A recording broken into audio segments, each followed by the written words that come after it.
Hello and welcome.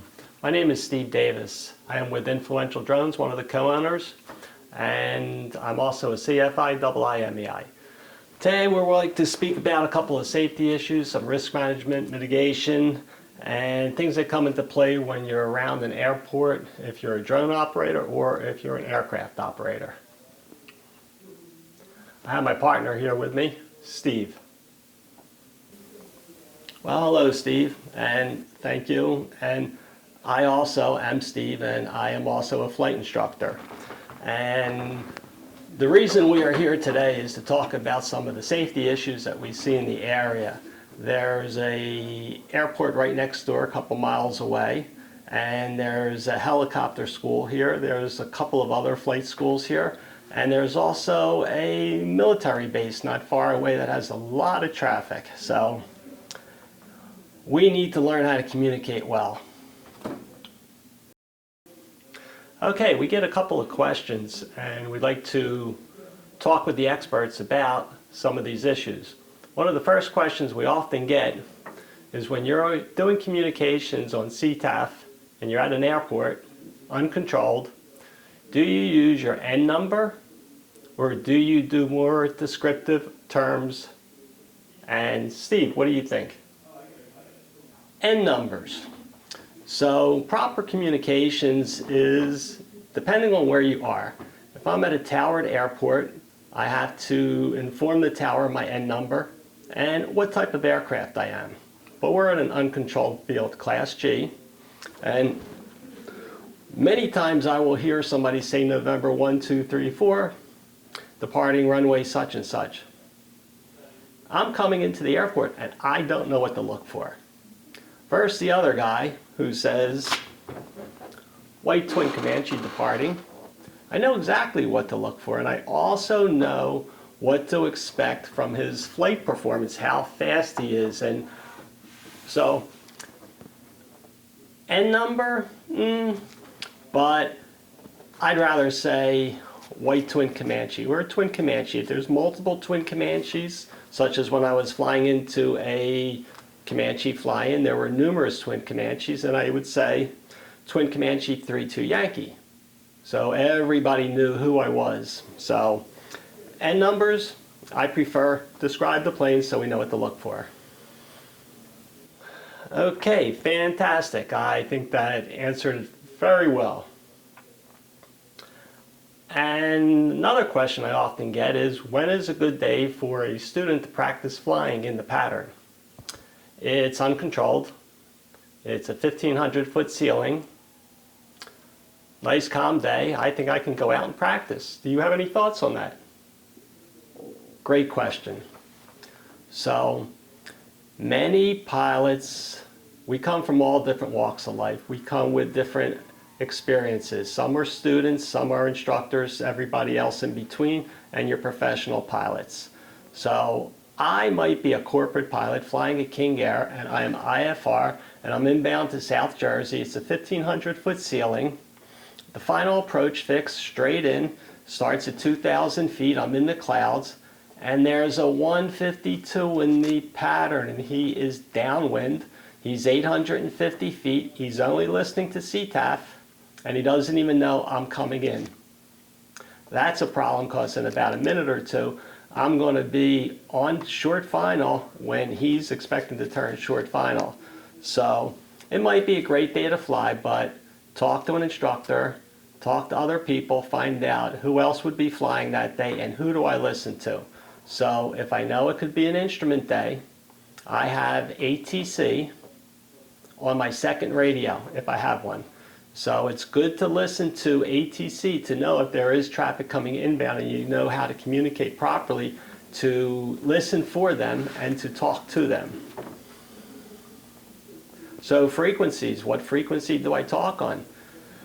If I am in a pattern or approaching an airport, I should use the CTAF. But I always like to monitor ATC in the background. So if I have two radios, I should be using them both. Proper is short and sweet. Say what you have to say, get off. There's too many people speak. We talk on 22.8, 122.8. Too many airports are on 122.8. So get on and get off. and don't make it lengthy. If I'm 10 miles out, I say South Jersey, Twin Comanche 10 south inbound. Boom. If I say too much, I'm going to step on other people. I don't give them the chance. If I am flying and call everything, Twin Comanche's taxiing from the hangar out to runway such as, I don't need to do that. Only if I'm crossing a runway or if I need to tell somebody something. So keep it short, keep it sweet. Again, once again, I appreciate a lot of the input that our viewers give us, and if you have any questions, if you want to send them to us, info@influentialdrones.com, that would be appreciated. Many times people don't hear each other when they're out there flying. They say it's a big sky, but we get close to each other many a time. Sometimes I don't hear them. They may not be listening. What frequency or who should I be listening to when I'm out there flying? So, frequencies. If I am at 2,000 feet and I am near an airport that is commonly used for instrument approaches, I have to be listening to ATC. I may not be talking to them, but if I'm in other people's way and I want to talk to them, I have to talk to ATC to be able to have that other traffic hear me. Otherwise, if I'm going through an airport and I'm 1,000 foot above them, I want to listen to them. I want to see if the aircraft are climbing towards me. But ATC and the airport are who you want to listen to, and your priority is what's most important at that time. Thank you. That was some great answers. And another thing I hear or don't hear are other people talking. Why would I not hear the airplane that is about to take off and fly and he's not speaking? Why would that be? Great question. Many times we don't hear each other. I'm coming into a pattern one day. I go call downwind, I call base, I call final as I'm watching the 172 at the hold short line, and suddenly he takes the runway and he takes off. My student and I, we are forced to do a go around. I sidestep to the right, execute a go around, and my student has eyes on this aircraft who's going right along us. So he never said a word. We said our intentions and the aircraft never said a word. Finally, we heard him speak. Why? Maybe the instructor that was with him, they turned the volume down to discuss the flight plan. Happens very often. So you always have to check the volume. If you don't hear everybody, or if people aren't answering you, check to see what's going on. Try a different radio, try a different frequency, check the volume. Fantastic. And we have one last question from our viewers, and it's a concern that the pilots, especially student pilots with instructors at airports that have flight schools, and there's a number of aircraft in the pattern, and it's my day to fly with my instructor and I'm going to do pattern work.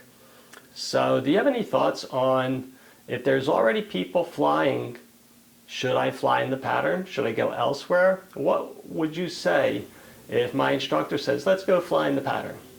That is my favorite question. A pet peeve of mine is safety. And if you are number 3, 4, 5 in the pattern, maybe I shouldn't leave the pattern if I don't have to be there.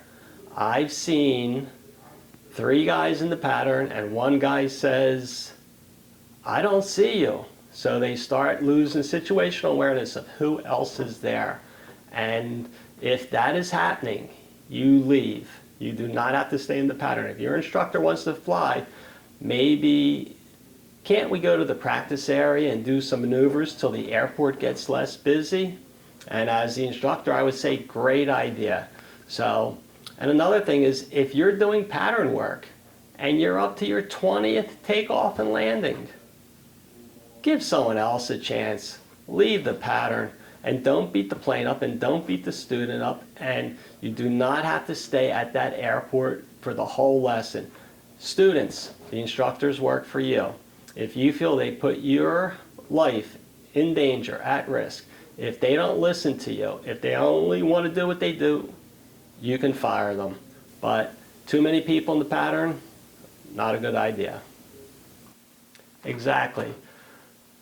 So there's some very good points that my partner has brought up, and one is situational awareness and knowing where other aircraft are and knowing how to communicate properly with them so that they know your intentions, you know their intentions, and we want to stay away from each other and communicate properly and also get ATC involved.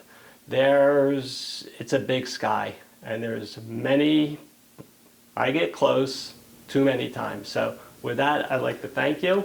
Well, I'd like to thank you also, and any questions, please send them along. And any questions, info@influentialdrones.com, and we hope to see you soon. Thank you. Thank you.